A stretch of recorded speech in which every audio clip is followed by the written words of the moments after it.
I was a farm boy from Lambton County who wanted to learn more about agriculture, and at that time, and probably still is, Guelph was the place to go. I suppose because I was really keen on the 4-H program. It's a rural program and loved the homemaking aspect of it. Already knew as a young girl that teaching was where I was headed, so it just kind of was a natural decision to come to Guelph.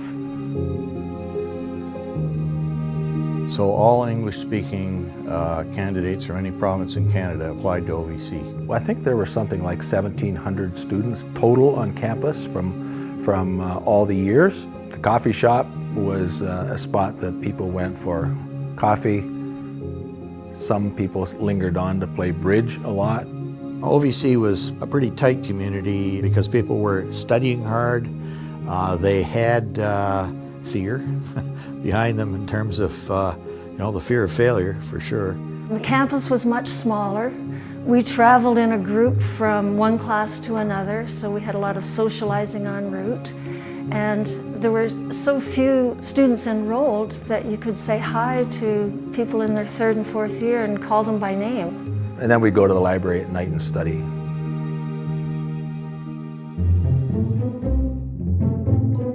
I wasn't involved in any escapades, but a few people in my class in 1st year painted a very large water tower that used to exist on the south end of the football field.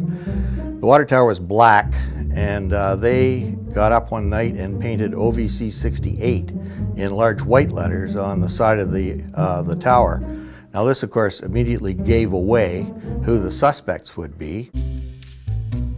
There was also the great tomato fight. Once it got to be dark, there was a huge tomato fight, which was basically the frosh against everybody else, and tomatoes flinging and doing whatever. I'm reminded that in 1st year residence, some of my classmates on 2nd East were making a lot of noise well after the 11 o'clock curfew.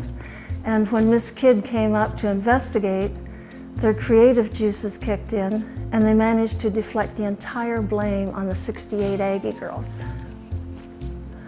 So in the world, because drinking age was 21, I didn't drink until I was close to 21. But by 4th year, I was the anchor on the OAC 68 team at the boat races. And so the anchor in the boat races, if you had 4 people sitting at the table. And so the first person had to drink and chug, and the second person had to drink.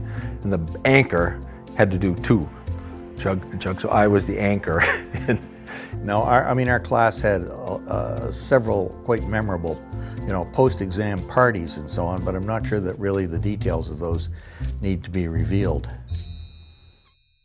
There were rumored paddy raid pranks going on at the same time. I wasn't a participant in those, and none of my roommates brought back any treasures. There would be word about that, who knows, there might be a raid tonight. Well, sometimes it didn't happen that night. It might go on for 2 or 3 or 4 nights.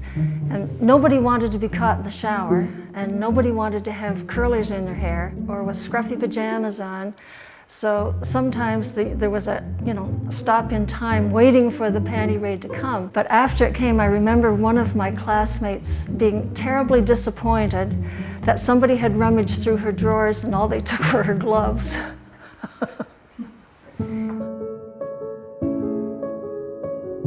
Every 5 years we get together and we plan a reunion. In commemoration of the 100th anniversary in 2003, my classmates and I decided it would be fun to arrive in vintage hats and gloves, which we did. One of the things that we benefited most, I think, from our 4 years at Guelph is what I've often referred to as our sisterhood.